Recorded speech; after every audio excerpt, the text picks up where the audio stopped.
من يهده الله فلا مضل له ومن يضلله فلا هادي له وأشهد أن لا إله إلا الله وحده لا شريك له وأشهد أن محمدا عبده ورسوله. قال الله تعالى في شان حبيب إن الله وملائكته يصلون على النبي يا أيها الذين آمنوا صلوا عليه وسلموا تسليما. صلى الله على سيدنا محمد وآله وأصحابه وسلم. صلى الله على سيدنا محمد وآله وأصحابه وسلم. أعوذ بالله من الشيطان الرجيم. بسم الله الرحمن الرحيم. وقل للمؤمنات يغضضن من أبصارهن ويحفظن فروجهن ولا يبدين زينتهن إلا ما ظهر منها وليضربن بخمرهن على جيوبهن ولا يبدين زينتهن إلى آخر الآية.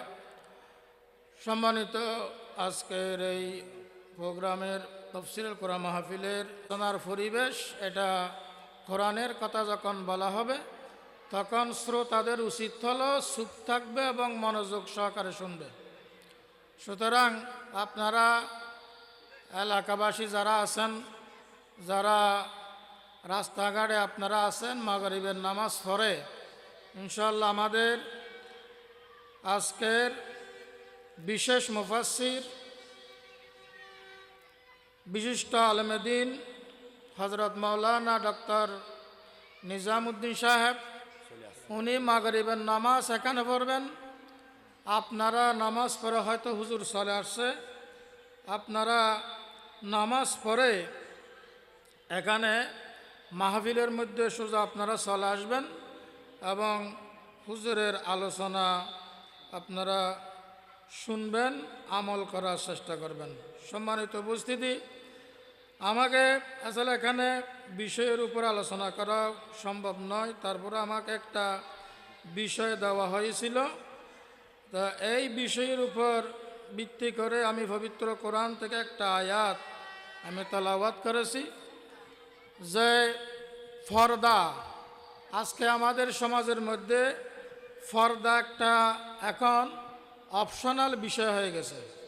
মানে এটাকেও নফল মুস্তাহাবের মতো আমরা গুরুত্ব দিচ্ছি না, অথচ পবিত্র কোরআনের মাধ্যমে আল্লাহ পাক সুবহানাহু ওয়া তাআলা এই ফর্দা প্রথাকে নারী এবং পুরুষের জন্য ফরজ করেছেন।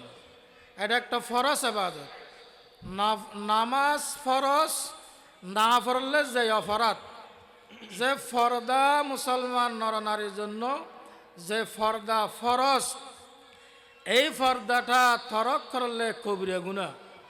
সুতরাং এই ফর্দা সংক্রান্ত আমরা লেখাপড়া করার পাশাপাশি এই নৈতিক শিক্ষা আমাদের অর্জন করতে হবে। ফর্দা কি, ফর্দা কেন করতে হবে, না করলে ক্ষতি কি, এই সংক্রান্ত লেখাপড়া আমাদেরকে করতে হবে। তো এই পবিত্র কোরআনের মধ্যে সূরা নূর এবং সূরা হাজাবের অন্যতম আলোচ্য বিষয় হচ্ছে ফর্দা সংক্রান্ত আয়াত। এই ফর্দা নারীদেরকে যেমন করতে হয়, ফর্দা পুরুষদেরকে করতে হয়। আল্লাহ পাক সুবহানাহু ওয়া তাআলা নারীদেরকেও সম্বোধন করেছেন, পুরুষদেরকেও সম্বোধন করেছেন। তা আমাকে বলা হয়েছে নারীর ফর্দা। এখানে আল্লাহ পাক সুবহানাহু ওয়া তাআলা ইরশাদ করেছেন, ওয়াকুল লিল মুমিনাতি ইয়াগদুদনা মিন আবসারিহিন্না। হে নবী, আপনি ইমানদার নারীদেরকে বলে দিন তারা যেন তাদের দৃষ্টিশক্তিকে অবনত রাখে। ওয়ায়াহফাজনা ফুরুজাহুন্না, এবং তাদের লজ্জাস্থানকে যেন তারা হেফাজত করে। ওয়ালা ইউবদিনা জিনাতাহুন্না, এবং আল্লাহ পাক সুবহানাহু ওয়া তাআলা তাদেরকে যে সৌন্দর্য দান করেছেন এই সৌন্দর্য যেন তারা প্রদর্শন না করে। ইল্লা মা যহরা মিনহা, তবে কিছু কিছু সৌন্দর্য আপনা আপনি প্রকাশ হয়ে যায়। এই আপনা আপনি যেগুলো প্রকাশ হয়ে যায়, কেউ বলতেছেন আপনা আপনি সৌন্দর্য প্রকাশ হয়ে যায় মানুষের হাতের পাতা, ঠ্যাঙের তালু, কেউ কেউ বলছেন চেহারা। তবে আবার কেউ কেউ বলছেন না, মানুষ যে পোশাক পরে, যে কাপড় পরিধান করে, এই কাপড়ের একটা সৌন্দর্য আপনা আপনি প্রকাশ হয়ে যায়। এইগুলো ছাড়া একজন মহিলার চেহারা পর্যন্ত একদম মাথা থেকে পা পর্যন্ত ঢেকে রাখার জন্য আল্লাহ পাক সুবহানাহু ওয়া তাআলার আদেশ যে এই সৌন্দর্যগুলো প্রদর্শন করা যাবে না। সৌন্দর্য প্রকাশ করলে ক্ষতি কি, এটা আমরা সমাজের মধ্যে দেখতেছি। এই পর্দা প্রথা না থাকার কারণে আজকে মহিলারা বিভিন্ন নির্যাতনের শিকার হচ্ছে, বিভিন্ন নির্যাতনের শিকার হচ্ছে। আমাদের সমাজে একদিকে আমাদের দেশে ইফতিজিনের আইন করা হয়েছে, যে কোনো নারী যদি হেনস্থার শিকার হয়, কোনো নারীকে যদি উত্ত্যক্ত করা হয়, তাহলে সেই পুরুষের শাস্তি হবে। কিন্তু কোনো নারী যদি পর্দা লঙ্ঘন করে তার কি শাস্তি, এই আইন আমাদের রাষ্ট্রের মধ্যে নেই, আমাদের সমাজের মধ্যে নেই। কোনো নারী, যে নারী পর্দা করে সেই নারী হেনস্থার শিকার হয় না, ইফতিজিনের শিকার হয় না। যত ইফতিজিনের শিকার হয় আপনি দেখবেন শতকরা 95% মানুষ, মহিলারা পর্দার দ্বার ধারে না, পর্দা প্রথা মেনে চলে না। একদিকে নামাজ পড়ে, নামাজটা তো ফরজ আদায় করে, কিন্তু আরেকদিকে পর্দা প্রথা লঙ্ঘন করে। এই পর্দার ব্যাপারে আল্লাহ পাক সুবহানাহু ওয়া তাআলা ইরশাদ করেছেন, এই পর্দাটা মেনে চলা আল্লাহ পাক সুবহানাহু ওয়া তাআলা ঈমানদারদের একটা বৈশিষ্ট্য বলেছেন, যে ওয়াল্লাযীনা হুম লিফুরুজিহিম হাফিজুন, যারা তাদের লজ্জাস্থানকে হেফাজত করে, পর্দার ভিতর রাখে, লজ্জাস্থানকে অবৈধ কাজে ব্যবহার করে না, এটা হচ্ছে ঈমানদারদের একটা বৈশিষ্ট্য। সম্মানিত উপস্থিতি, রাসূল পাক সাল্লাল্লাহু আলাইহি ওয়াসাল্লামকে প্রশ্ন করা হলো, ইয়া রাসূলুল্লাহ, আমাদের ঘরের মধ্যে যে সমস্ত নারীরা আছে, বিয়ে করার পর বড় মেয়ে বিয়ে করে, তো ওই ঘরের মধ্যে ছোট মেয়ে থাকে, এই ছোট মেয়েকে বলা হয় দেবর। তো এই যে আমাদের বাড়ির মধ্যে আজকে আমরা যারা পুরুষেরা আছি, নারীরা পর্দা না মানার কারণ হচ্ছে আমাদের পুরুষরা। আমরা পুরুষেরা উপযুক্ত পরিবেশ সৃষ্টি করে দিতে পারি নাই। এমনি বিয়ে করেছি, কিন্তু ঘরের মধ্যে পর্যাপ্ত পরিমাণ ঘর নাই, একসাথে যৌথ পরিবেশে থাকতে হয়, একই জায়গায় থাকতে হয়, একই ঘরে থাকতে হয়। এখানে নারীরা পর্দা মানার জন্য ইচ্ছা থাকলেও তারা পর্দা মানতে পারে না। আল্লাহ রসুলকে জিজ্ঞাসা করা হলো, ইয়া রাসূলুল্লাহ, আল্লাহ রসুল বলতেছেন, আন্না রাসূলুল্লাহ সাল্লাল্লাহু আলাইহি ওয়াসাল্লাম ক্বাল ইয়াকুম ওয়াদ-দুখুল আলান নিসা। আল্লাহ রসুল বলেছেন, হে তোমরা নারীদের কাছে প্রবেশ থেকে দূরে থাকো। নারী, তোমাদের গায়রে মুহরিম যারা আছে এদের সাথে তোমরা এদের কাছে প্রবেশ করা থেকে নিষেধ দূরে থাকো তোমরা। তখন এক মহিলা আল্লাহ রসুল ফকালা রজুলুন, এক পুরুষ বলল আনসারের, ইয়া রাসূলুল্লাহ আফারা আইতাল হামুয়া, ইয়া রাসূলুল্লাহ, আমার বাড়ির মধ্যে মহিলারা যারা আছে তারা যে তার স্বামীর ছোট ভাই দেবরের কাছ থেকে কি পর্দা করতে হবে? আল্লাহ রসুল দেবরকে বলছেন, ক্বালা আল হামু ওয়াল মউত, দেবর হচ্ছে আপনার মৌতের মতো, আজরাইলের মতো। একজন মানুষ বৃদ্ধ হওয়ার পরেও আজরাইলের নাম ধরলে ভয় পায়, অসুস্থ হওয়ার পরেও আজরাইলের নাম ধরতে ভয় পায়, দুনিয়া থেকে যেতে চায় না। আল্লাহ রসুল বলেন এই দেবরের দৃষ্টি হচ্ছে আজরাইলের দৃষ্টির মতো। সুতরাং একজন মহিলা আজরাইলের কাছ থেকে বাঁচার জন্য যে চেষ্টা করে সেই রকম চেষ্টা করতে হবে দেবরের দৃষ্টি থেকে বাঁচার জন্য।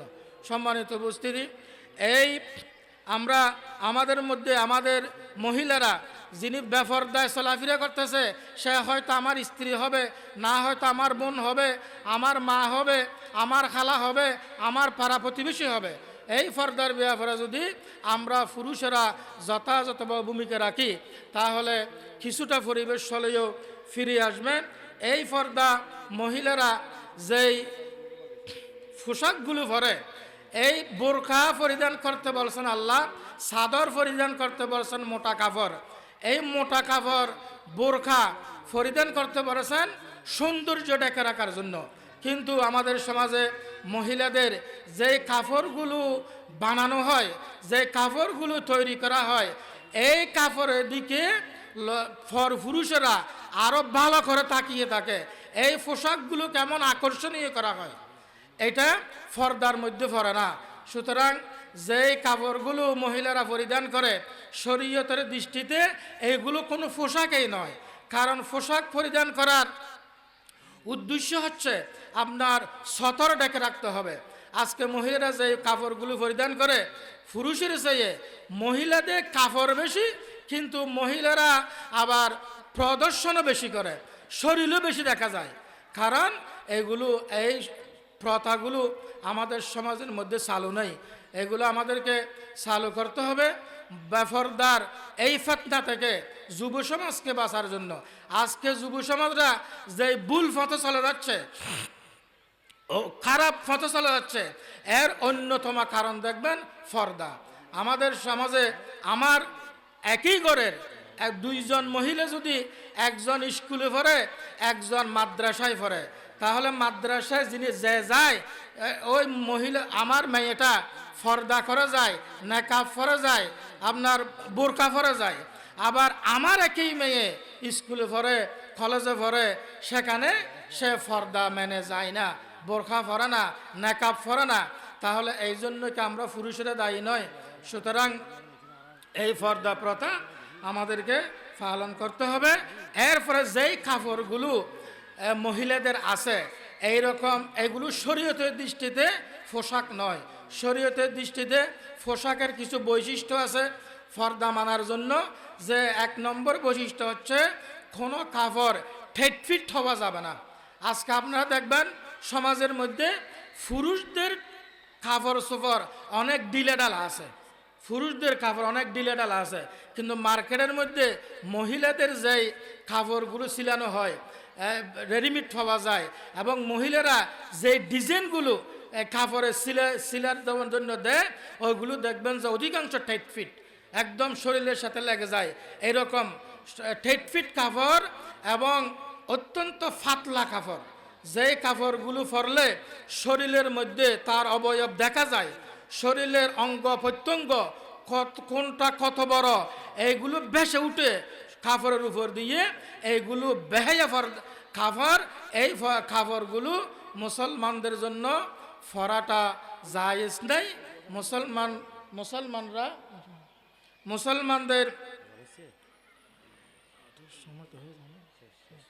মুসলমানদের জন্য এই কাপড়গুলো পরা জায়েজ নেই। সুতরাং এই ইসলামী শরীয়তের এই বিধিবিধানগুলো আমরা যেন আস্তে আস্তে আস্তে আস্তে আমাদের নিজেদের পরিবারে সমাজে পালন করতে পারি।